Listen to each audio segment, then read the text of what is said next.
Hey guys, just put a video up me doing back squat from the other day. Actually 100 kilo, which considering it's been a long time since I've really tried going a bit heavier on my back squat, I was quite happy with.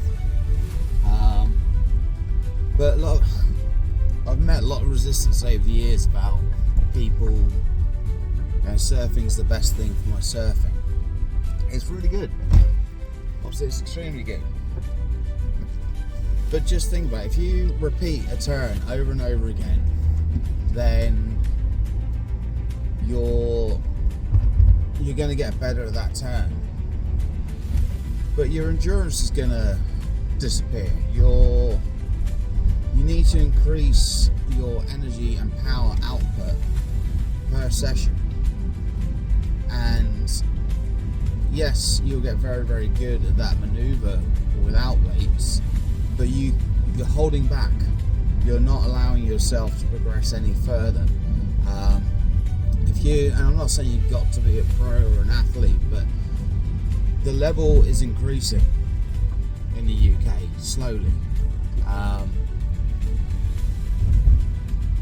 But if you want to be able to stand out, get into the waves earlier.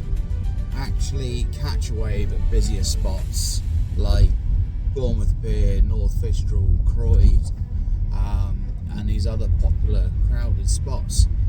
You need to start getting ahead. You need to have that edge in the water, and just surfing isn't going to necessarily do that for you. You need to be putting in the time outside. It's alright when you're 20, maybe even 30, you're going to do alright. You're young, you're strong, everything's great.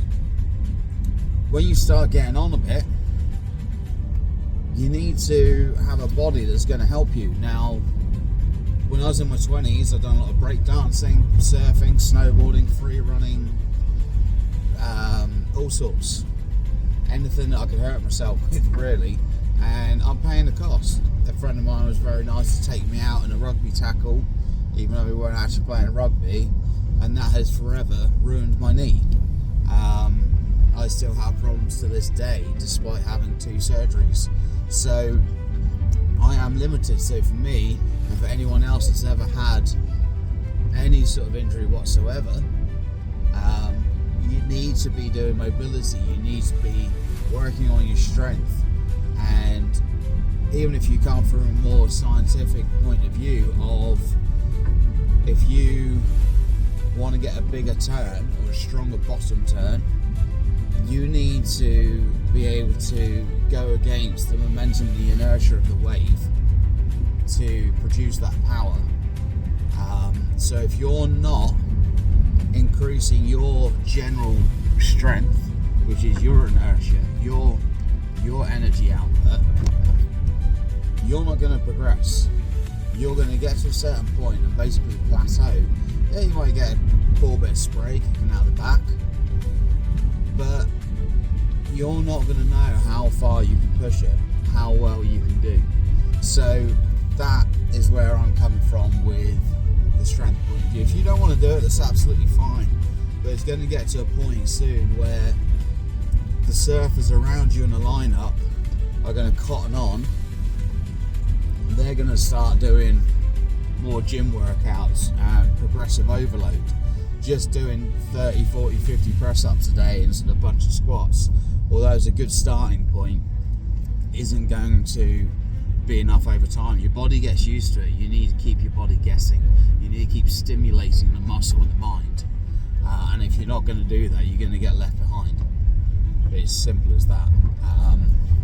Do you think the footballers just get through on talent? Same with rugby players? No. They train. Even those that just play local five-a-side, they'll probably be doing some sort of training.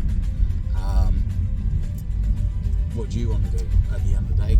So I'm about to go have a look at the surf now. There's a little bit spring tide, so it should push up in a minute. So yeah, I'm going to go put my squats in practice.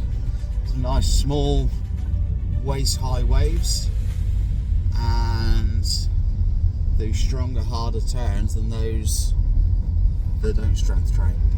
Yeah, anyway, little bit of thought for you, a bit more reasoning to come into the new age, utilise a bit of strength conditioning, and yeah, put the effort in. Not only will you increase your power output in the surf, but you'll keep your body working in better condition for longer. So yeah, injury prevention, more spray, which is the important thing, and more waves, because you can paddle in earlier and have a good time. Yeah, any questions, I'm here as always. Online programs, retreats, there is still spaces available on the Boyong coaching trip, so if you want to really push yourself and become a better surfer, what better way than a strength and conditioning trip with a 2-time world longboard champion. So yeah, if you want to kick people's ass in line up in terms of surfing, not legalism, then yeah, give me a shout. If not, we'll see you in the rearview mirror.